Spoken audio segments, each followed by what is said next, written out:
नमस्कार सभी को राम राम। मैं डीएस सैनी आप सभी का स्वागत अभिनंदन करता हूं और सबसे पहले आप सभी को गुरु पूर्णिमा पर हार्दिक शुभकामनाएं देता हूं। बहुत ही खुशियों के साथ आप सभी को एक बार हिंदी ज्ञानधारा परिवार की ओर से हिंदी ज्ञानधारा चैनल पर आप सभी का स्वागत अभिनंदन है प्यारे दोस्तों। और सर्वे भवन्तु सुखिनः सर्वे सन्तु निरामया सर्वे भद्राणि पश्यन्तु मा कश्चित् दुःख भाग् भवेत्, है ना। गुरुर् ब्रह्मा गुरुर्विष्णु गुरुर्देव महेश्वर है, गुरुर साक्षात परब्रह्म तस्मै श्री गुरुवे नमः। तो हम गुरु के बिना ज्ञान नहीं हो सकता है, चाहे मैं हूँ चाहे और हो, कोई भी बिना गुरु के कोई कुछ भी नहीं है।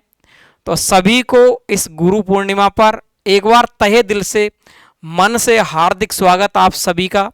साथियों, ज्ञानधारा चैनल आपके लिए समर्पित है हिंदी साहित्य, हिंदी व्याकरण, कंप्लीट काव्यशास्त्र जिसमें भारतीय काव्यशास्त्र, पाश्चात्य काव्यशास्त्र, सभी परीक्षाओं में जहां हिंदी से संबंधित परीक्षाएं होती है उनमें काव्यशास्त्र इतिहास आता है, कहीं कहीं पर व्याकरण आती है। पूरी व्याकरण अपन क्रमबद्धता से पढ़ने वाले हैं।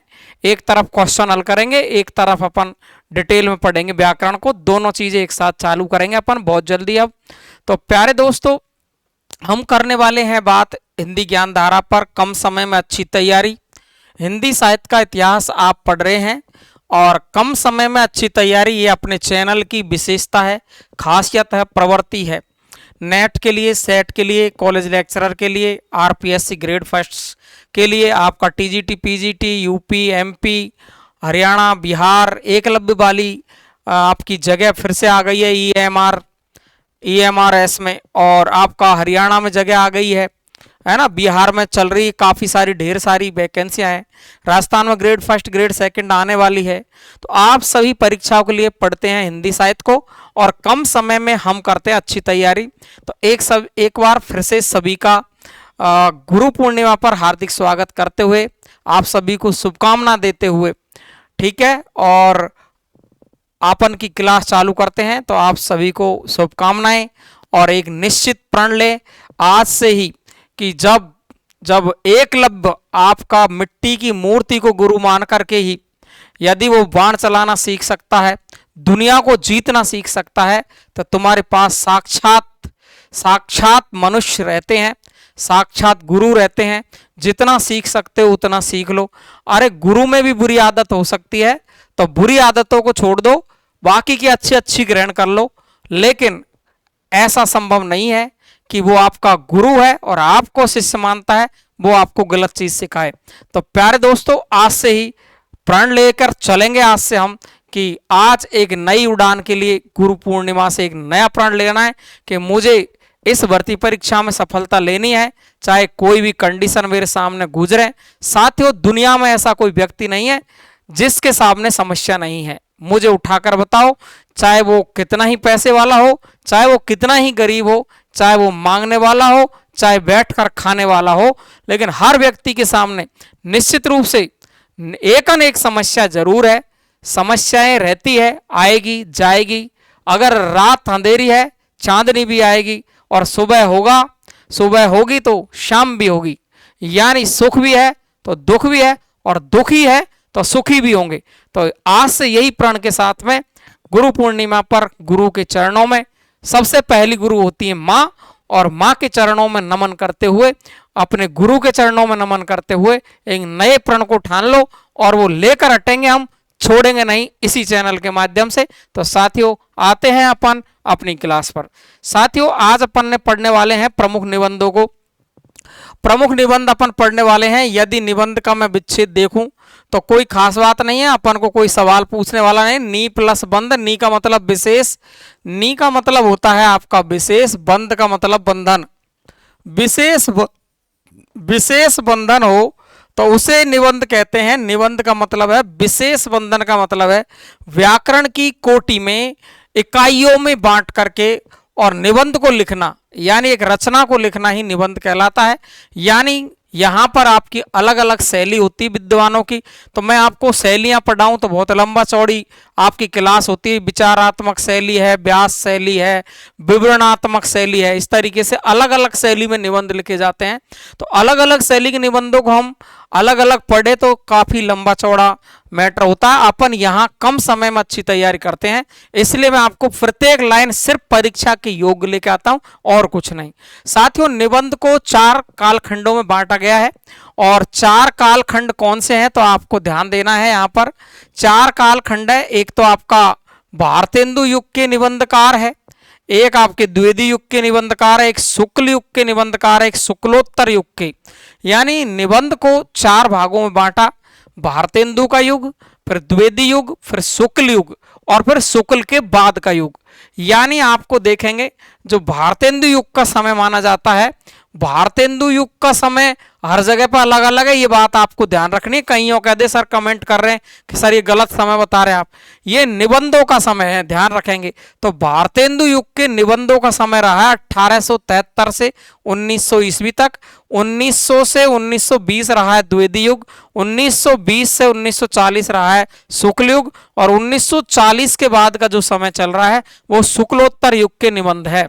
यानी 1873 से 1900 तक जो निबंध लिखे गए वो शुक्ल युग में गिने जाते हैं, 1900 से 1920 तक लिखे गए वो द्विवेदी युग में गिने जाते हैं और 1920 से 1940 के बीच जो निबंध लिखे गए वो शुक्ल युग में गिने जाते हैं। शुक्लोत्तर युग 1940 के बाद चल रहा है, ये सारे निबंध आपके शुक्लोत्तर युग के हैं। अब देखो साथियों, हर जगह पर सवाल पूछने की परीक्षक की जो कला है वो अलग अलग है। हर जगह पर यहाँ पर किस तरीके से सवाल आएगा, दूसरी जगह पर कैसे आएगा। यहाँ कभी कभी मोटा सवाल पूछता है कि बताओ निम्नलिखित में से भारतेंदु युग का निबंधकार नहीं है। अब हमको देखो अंदर ही अंदर पढ़ रहे रहते हैं, अंदर ही अंदर पढ़ते रहते हैं और अंदर ही अंदर जब पढ़ते रहते हैं और सवाल ऊपर से ही पूछ लिया, क्योंकि हमको पहली चीज पता नहीं रहती। वो जानता है कि बालक क्या पढ़ रहा है, स्टूडेंट क्या पढ़ रहा है, निबंधों को रट रहा है, ये रट रहा है, कौन सा निबंध है, इसका कौन सा निबंध है, इसकी रचनाएं कौन सी है। और उसको पता है कि उसको इस बात का पता नहीं है कि इस युग में निबंधकार कौन कौन हुए हैं। ऐसा सवाल कई बार पूछा गया है। द्विवेदी युग के निबंधकार पूछ लिए, कभी भारतेंदु युग के पूछ लेता है, कभी शुक्ल युग के पूछ लेता है, कभी शुक्लोत्तर युग के निबंधकारों को पूछ लेता, नाम ही। और हमसे नहीं होता वो सवाल, कभी नहीं होता। मैं गलत कर देता हूं उसको, आप गलत कर दोगे और भी गलत करेंगे, क्योंकि निश्चित पता नहीं होता कि ये भारतेंदु युग का है कि नहीं। तो देखो जो प्रमुख निबंधकार जिनके बारे में पूछे जाते हैं, सबसे पहले साथियों मैं ले चलता हूं आपको मजेदार चीज पर। ये देखिए साथियों, सबसे पहले मैंने लिखा है भारतेंदु युग के निबंधकार। भारतेंदु युग के जो निबंधकार है उनमें कौन कौन आते हैं तो मैं आपको बता देता हूं। एक तो आते हैं आपके बाल कृष्ण भट्ट। कौन आते हैं? एक तो बाल कृष्ण भट्ट, एक आते हैं राधा चरण गोस्वामी, एक आते हैं प्रताप नारायण मिश्र, जो कहते हैं कि भारतेंदु के परम मित्र है। अंबिका दत्त व्यास, अंबिका दत्त व्यास है। एक है बद्री नारायण चौधरी प्रेमघन। ये जो निबंधकार मैंने लिखे हैं ये सब भारतेंदु युग के निबंधकार हैं। कौन कौन है? बालकृष्ण भट्ट, राधाचरण गोस्वामी, प्रताप नारायण मिश्र, अंबिका दत्त व्यास और बद्री नारायण चौधरी प्रेमघन। ये सब एक साथ के एक ग्रुप के आदमी हैं और वो ग्रुप है भारतेंदु युग का। तो कभी कभी हम इनको भूल जाते हैं, या तो आप डिटेल से याद कर लो आपको होता है तो, और नहीं होता है तो मैंने मेरी मर्जी से एक ट्रिक बनाई है। अगर आपको पसंद आती है तो ठीक, नहीं तो आप अपनी मर्जी से भी कोई भी ट्रिक बना करके याद कर सकते हो, लेकिन याद करना है ये। तो मैंने लिखा है बाल राधा, बाल राधा के प्रताप से व्यास प्रेमघन बन गए। ये देखो, बाल राधा के प्रताप से व्यास प्रेमघन बन गए। बाल राधा के प्रताप से, बाल राधा के प्रताप से, बाल राधा के प्रताप से व्यास प्रेमघन बन गए। बाल राधा के प्रताप से, बाल से है बाल कृष्ण, बाल कृष्ण भट्ट, राधा से है राधा चरण गोस्वामी, प्रताप से है प्रताप नारायण मिश्र, व्यास से है अंबिका दत्त व्यास और प्रेमघन से है कौन? बद्रीनारायण चौधरी प्रेमघन। तो बाल राधा के प्रताप से, बाल या बाला राधा है ना, या राधा बाला कैसे भी याद रख लो, बाल राधा के प्रताप से व्यास प्रेमघन बन गए। क्लियर है? ये थे आपके किसके, भारतेंदु युग के निबंधकार। बहुत तरीके से याद करने, सवाल आता है यहां से कि भारतेंदु युग का निबंधकार नहीं है, तो मुख्य रूप से इन चारों पांचों में से नाम देता है। ये पांच मुख्य रूप से पांच है भारतेंदु युग के निबंधकारों में। तो बाल राधा के प्रताप से व्यास प्रेमघन बन गई। आगे चलेंगे अपन द्विवेदी युग के निबंधकार। ये आपके सामने आ गए हैं द्विवेदी युग के निबंधकार। द्विवेदी युग में कौन कौन थे? तो द्विवेदी युग में आपको मैं बता देता हूं कि द्विवेदी युग के जो निबंधकार है वो है आपके, एक तो चंद्रधर शर्मा गुलेरी, एक तो चंद्रधर शर्मा गुलेरी है, एक माधव प्रसाद मिश्र है, एक आपका गोविंद नारायण मिश्र है, एक आपके बाबू श्याम सुंदर दास हैं, एक आपके डॉक्टर पूरण सिंह है और एक आपके डॉक्टर पदम सिंह है। ये आपके किसके हैं? द्विवेदी युग के निबंधकार है। यानी इन्होंने महावीर प्रसाद द्विवेदी के साथ में निबंध लिखे। तो अपन ने यहां पर द्विवेदी क्यों नहीं लिखा? और यहां पर आपने देखा होगा कि यहां मैंने आपको भारतेंदु नहीं लिखा, यानी यहां भारतेंदु तो है ही, यानी यहां भारतेंदु तो है ही। जब भारतेंदु का युग है तो है ना, बात समझ में आई। और यहां महावीर प्रसाद द्विवेदी तो है ही, महावीर प्रसाद द्विवेदी तो है ही। महावीर प्रसाद द्विवेदी के अलावा आप समझ रहे हैं चंद्रधर शर्मा गुलेरी, माधव प्रसाद मिश्र, गोविंद नारायण मिश्र, बाबू श्याम सुंदर दास, पूरण से पूरण सिंह, पदम और पदम से पदम सिंह। तो अपन ने इसकी एक छोटी सी ट्रिक बनाई, उसका नाम है कि गुलेरी जी माधव गोविंद, माधव भी कौन है? कृष्ण है, और गोविंद भी कौन है? कृष्ण है। समझ में आई क्या बात? माधव भी कौन है? कृष्ण है। गोविंद भी कौन है? कृष्ण है। तो गुलेरी जी ने माधव गोविंद के बाबूजी, माधव गोविंद के बाबूजी कौन है? पूरण, है ना, पूरण पदम। देखो गुलेरी जी ने माधव गोविंद के बाबूजी, गुलेरी जी ने कैसे याद करोगे? गुलेरी जी ने माधव गोविंद के बाबूजी कौन है? वो पूरण पदम सिंह, पूरण पदम सिंह की शिकायत कर दी। किससे कर दी? बाबूजी से। गोविंद के बाबूजी से शिकायत कर दी, किसकी? पूरण पदम सिंह की। तो गुलेरी जी ने माधव गोविंद के बाबूजी से पूरण पदम सिंह की शिकायत कर दी। गुलेरी जी ने माधव गोविंद के बाबूजी से, गुलेरी जी ने माधव गोविंद के बाबूजी से पूरण पदम सिंह की शिकायत कर दी, है ना। गुलेरी जी ने माधव गोविंद के बाबूजी से पूरण पदम सिंह की शिकायत कर दी। तो गुलेरी से चंद्रधर शर्मा गुलेरी, माधव से माधव प्रसाद मिश्र, गोविंद से गोविंद नारायण मिश्र, बाबू से बाबू श्याम सुंदर दास, पूरण से डॉक्टर पूरण सिंह, अध्यापक पूरण सिंह कह सकते हैं इसको, अध्यापक पूरण सिंह, पदम सिंह से पदम सिंह। यानी ये जो सभी निबंधकार है ये कौन से युग के हैं? द्विवेदी युग के हैं। कर लोगे याद, 2-3-4 बार रटोगे याद हो जाएगा। गुलेरी जी ने माधव गोविंद के बाबूजी से क्या? पूरण पदम की शिकायत की। गुलेरी जी ने माधव गोविंद के बाबूजी से पूरण पदम की शिकायत की। क्लियर है? अगला निबंधकार देखेंगे शुक्ल युग के निबंधकार, यानी रामचंद्र शुक्ल तो है ही, यहां पर रामचंद्र शुक्ल तो है ही, रामचंद्र शुक्ल आचार्य रामचंद्र शुक्ल, आचार्य रामचंद्र शुक्ल जी तो है ही यहां पर, है ना। आचार्य रामचंद्र शुक्ल जी तो है ही। इसके अलावा आप देख रहे हो कौन कौन है? बाबू गुलाब राय है। कौन कौन है? बाबू गुलाब राय कौन है? बाबू गुलाब राय है। इसके अलावा वियोगी हरि है, माखनलाल चतुर्वेदी है, माखनलाल चतुर्वेदी है। इसके अलावा शांति प्रिय द्विवेदी है। इसके अलावा राय कृष्णदास है और वासुदेव शरण सिंह, वासुदेव शरण गुप्त है। ये आपके किस युग के कवि है? शुक्ल युग के कवि है। अब इसकी भी हमने छोटी सी ट्रिक बना ली, जिसको वैसे याद हो रहा है वो वैसे कर लेगा, जिसको ट्रिक से याद होता है वो ट्रिक से कर लेगा। कि बाबू ये है गुलाब राय, गुलाब राय वियोगी हरि के साथ माखन चुराने शांति के घर चला गया। बाबू कौन है? ये गुलाब राय। तो गुलाब राय वियोगी हरि के साथ में कहा? माखन चुराने के लिए कहां चला गया? शांति के घर।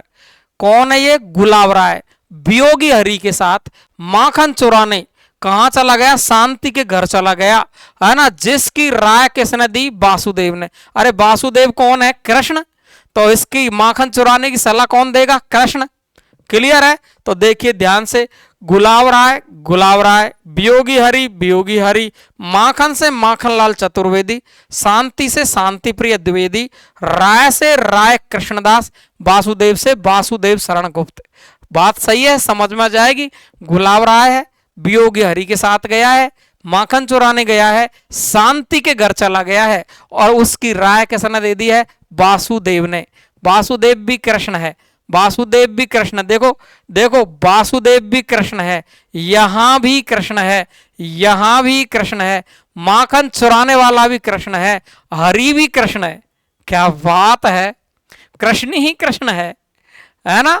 और देखिए हरि भी कृष्ण है, माखन भी कृष्ण चुराता है, शांति से भी कृष्ण रहता है ना। और राय कृष्णदास में भी कृष्ण है, वासुदेव का मतलब भी कृष्ण है, सभी जगह कृष्ण कृष्ण आ गए, शुक्ल युग के निबंधकार है। तो मैंने जब आपको 3 की ट्रिक बना दी, तो 3 जगह के कवि लेखक आपको याद हो गए, तो चौथे की ट्रिक बनाने की आवश्यकता नहीं है। यदि आप चाहते हो तो आप ट्रिक बना सकते हो। यह है शुक्लोत्तर के निबंधकार।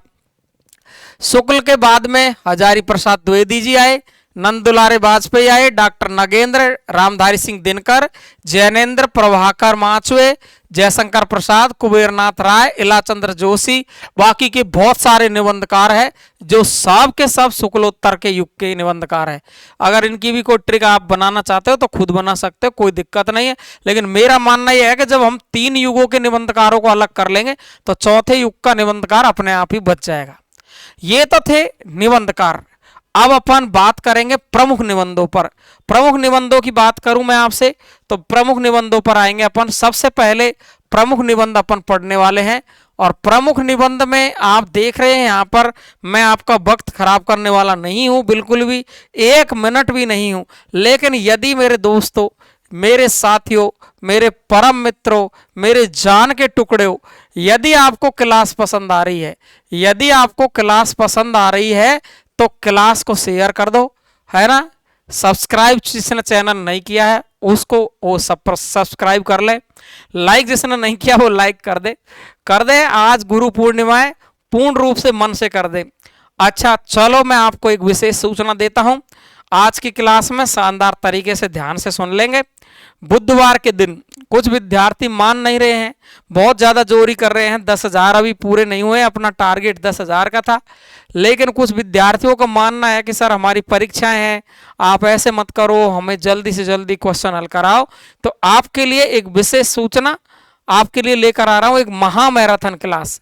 और रात बुधवार की रात को 8:30 बजे, जिस दिन जैसे टाइम पर अपनी क्लास चलती है, वहां पर मैं आऊंगा लाइव। आपके सवाल होंगे, मेरे जवाब होंगे। इसके अलावा अपन बहुत सारे प्रश्नों को वहां पर हल करेंगे। सवाल चाहे कम हो जाए लेकिन बहुत सारी डिटेल से पढ़ाऊंगा। आपको वो टॉपिक कभी जीवन में पढ़ने की आवश्यकता नहीं होगी। पहले आदिकाल और से संबंधित, आदिकाल से पहले के सवाल, आदिकाल से संबंधित सवालों को अपन हल करेंगे। एक एक की मैराथन लेके आएंगे शानदार तरीके से, पूरे इतिहास को रट डालेंगे एक जानदार तरीके से। तो आपको अपने साथियों को बताना है, ज्यादा से ज्यादा अगर लाइव रहेगी उस दिन तो मैं दूसरी मैराथन लेके आऊंगा। अगर आपका रेस्पॉन्स नहीं रहा सही तो फिर अगली मैराथन मैं नहीं लूंगा, ऐसे ही आपको पढ़ाता रहूंगा। तो आप अगर मेरा सहयोग करना चाहते हो तो आप ज़्यादा से ज़्यादा लोगों को शेयर करें। मैं अभी YouTube पर वो सूचना डाल दूंगा, और डाल दी भी, अभी मैं डालता हूं। और ये सूचना आपको ज़्यादा से ज़्यादा लोगों तक पहुंचानी है और ज़्यादा से ज़्यादा लोगों को जोड़ने की कोशिश करनी है, तब तो मैं अगली क्लास ले पाऊंगा साथियों। नहीं तो मैं जैसे पढ़ा रहा हूं वैसे ही मेरे भरम में मेरी इज्जत को लेकर के पढ़ाता रहूंगा। तो प्यारे दोस्तों, आपको जुड़ना है बुधवार 8:30 बजे। क्लियर है? तो देखिए ध्यान से। सबसे पहले प्रमुख निबंधों में मैं आपको पढ़ाऊंगा भारतेंदु के निबंध, जिसमें आपको फेमस निबंध लिखे हैं, बहुत सारे निबंध है इसके। तो यहां देखेंगे, एक तो कश्मीर कुसुम है, हिंदी भाषा, देखो ये इतना सा ही नाम है, ये इंपॉर्टेंट है, ध्यान रखेंगे। कश्मीर कुसुम तो सभी जानते होंगे। और नाटक, ये निबंध भी है। मैंने जब आलोचना पढ़ाई थी तब मैंने आपको एक चीज लिखी थी यहाँ पर, सैद्धांतिक आलोचना। क्या लिखा था? सैद्धांतिक आलोचना। ये सैद्धांतिक आलोचना है, सैद्धांतिक आलोचना किसकी? भारतेंदु की। नाटक सबसे पहले लिखा है 1883 में, ध्यान रखेंगे। तो नाटक आलोचना जो होती है वो निबंध जैसी ही होती है, यानी निबंध में भी शामिल होती है, आलोचना में भी शामिल होती है। तो नाटक इनका निबंध में भी गिनती है। भारतवर्ष की उन्नति कैसे हो सकती है, बादशाह का दर्पण इन्होंने निबंध लिखा है। और सूर्योदय, ये देखो सूर्योदय इंपॉर्टेंट है, ध्यान रखेंगे। ये जो निबंध लिखे हैं ना मैंने, ये तो बिल्कुल जहर इंपॉर्टेंट है। कश्मीर कुसुम, हिंदी भाषा, नाटक, भारतवर्ष की उन्नति कैसे हो सकती है, बादशाह दर्पण और सूर्योदय, ये किसके है, किसके निबंध है, ये भारतेंदु के निबंध है। क्लियर है, बिल्कुल एकदम सरल है, सीधे है। अगला अपन चले तो दूसरा देखेंगे अपन। आप पढ़ रहे हैं महिला स्वातंत्र को, किसको पढ़ रहे हैं आप, महिला स्वातंत्र। महिला स्वातंत्र, ढोल के भीतर पोल, ध्यान रखेंगे इंपॉर्टेंट है, दोनों पूछ लिए गए हैं। बाल विवाह जान कितनी बार पूछा गया है, ध्यान रखेंगे, है ना। बाल विवाह, साहित्य सुमन, साहित्य सुमन और कृषकों की दुर्दशा या दुरावस्था, दुर्दशा दुरावस्था कोई भी कह सकते हैं। तो महिला स्वातंत्र, ढोल के भीतर पोल, बाल विवाह, साहित्य सुमन, कृषकों की दुरावस्था, बहुत इंपॉर्टेंट निबंध बाल कृष्ण भट्ट के, ध्यान रखेंगे।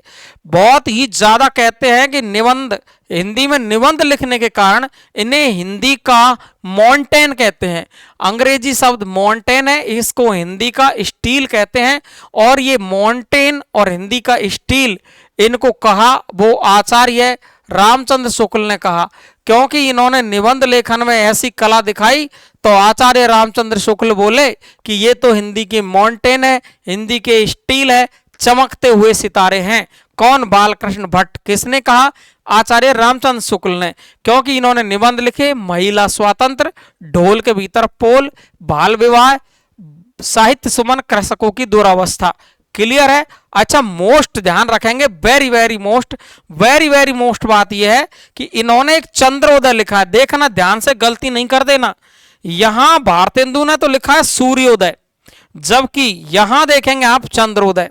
सूर्योदय भारतेंदु का, चंद्रोदय है बालकृष्ण भट्ट का। और आपसे पूछा जाएगा कि बालकृष्ण भट्ट का भावात्मक निबंध कौन सा है, तो उसका नाम है चंद्रोदय। चंद्रोदय। और एक कौन सा है, मुग्ध माधुरी सार, मुग्ध माधुरी सार, लेकिन सबसे मोस्ट है वो है चंद्रोदय। मुग्ध माधुरी सार भी इनका भावात्मक निबंध है।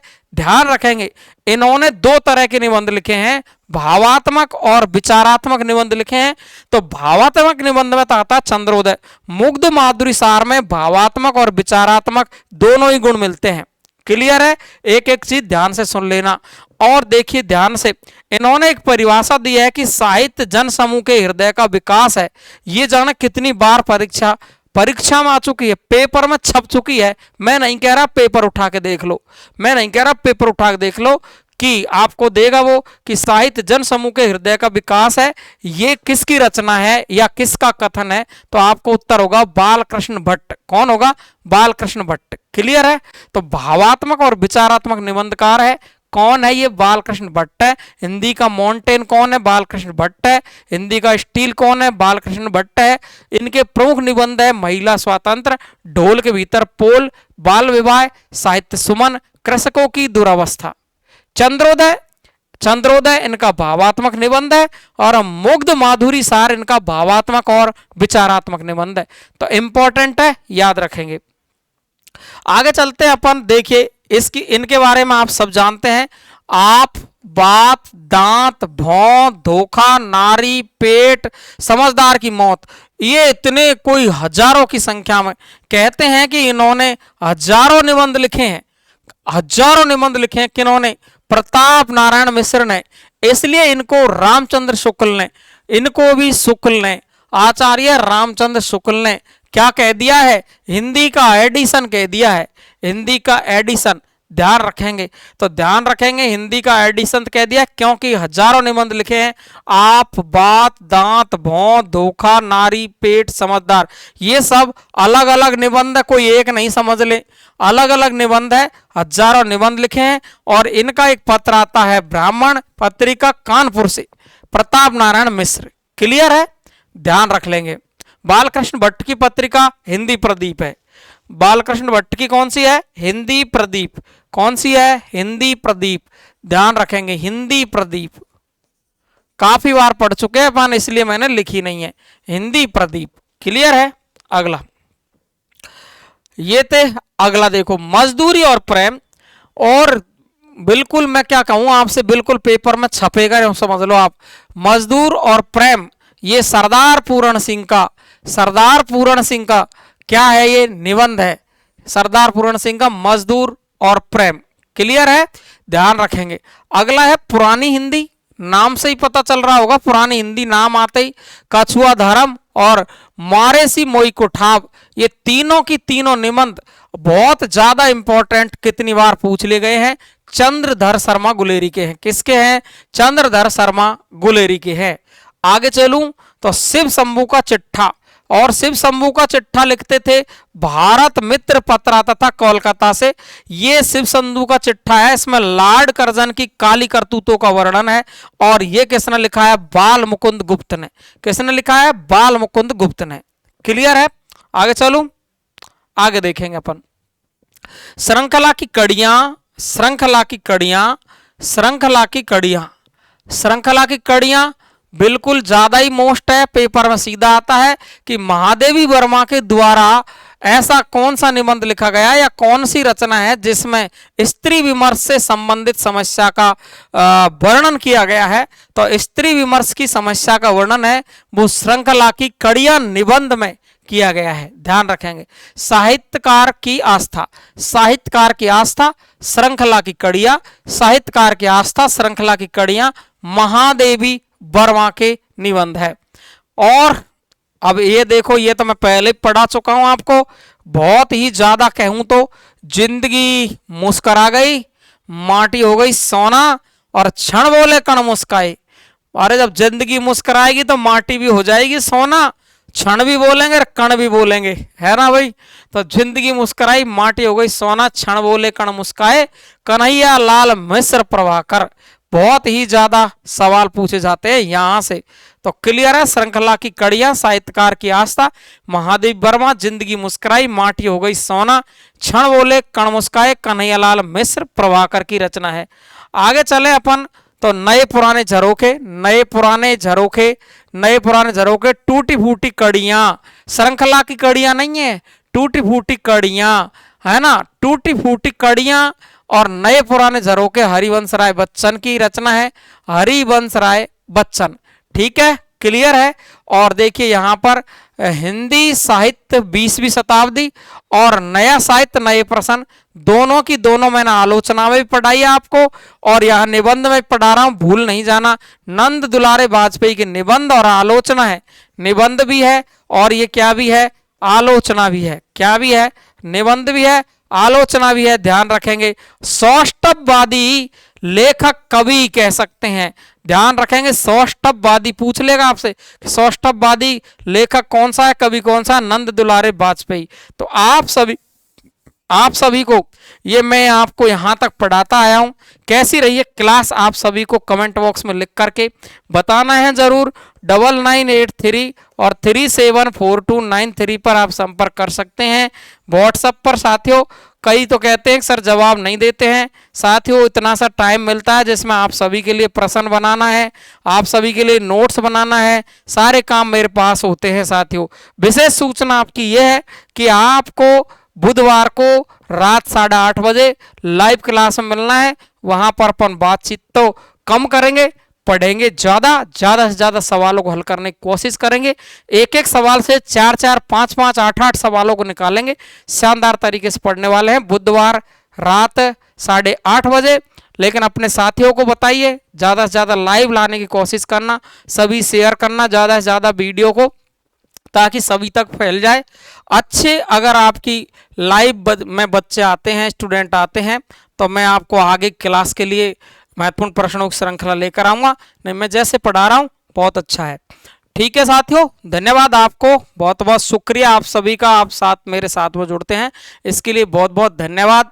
आप सभी सफल हो जाए। गुरु पूर्णिमा पर आज आपको फिर से एक बार फिर से शुभकामनाएं। खुश रहे, मस्त रहे, अपनी परिवार को मस्ती में रखें। Thank you so much. धन्यवाद साथियों।